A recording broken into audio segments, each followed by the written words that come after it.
chapter 64. We will go look at the third instrument, which is called a mass spectrometer. The method is called mass spectrometry. The mass spec has an advantage that you can use very small amounts of the sample. The sample as little as 10-12 gram, but the accuracy is very high. So it is very important for the low-level sample. And then we look at the mass spectrometer component in the instrument. First, there is an input for your sample. Your sample may be a gas. In case of liquid or solid, you need to heat it up to change it into this vapor. So the part one is called vaporization. And then when the sample go into the mass spectrometer, it will have a lot of collisions with the fast moving electron.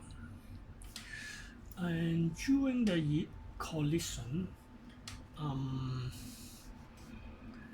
the particle, okay, I give you example.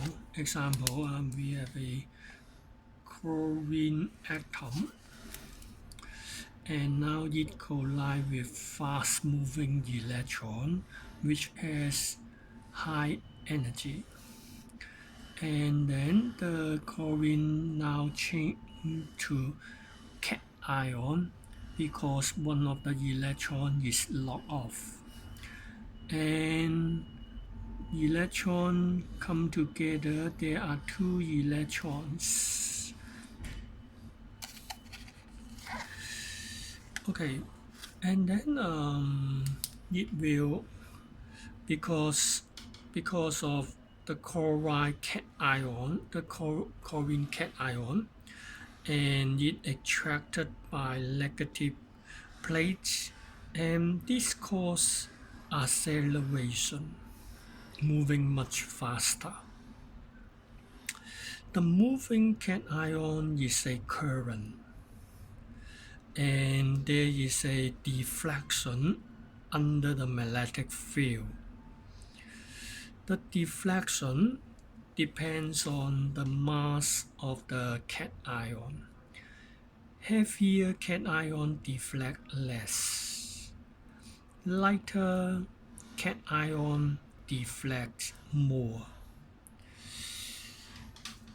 So the deflection depends on the mass of the cation, and the lighter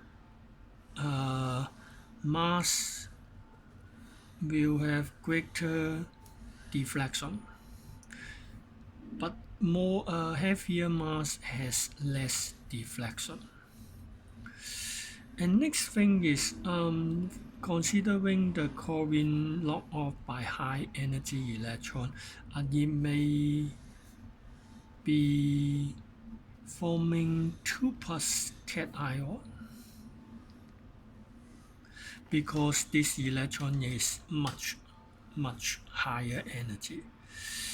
The cation single charge deflects less than the 2+ chlorine cation. So the charge also affects the charge on cation, also affects the deflection. Greater charge, more deflection. Heavier mass, less deflection. So the ratio is Q/M, or sometimes mass overcharge ratio have control the deflection. The deflection depends on the mass overcharge ratio.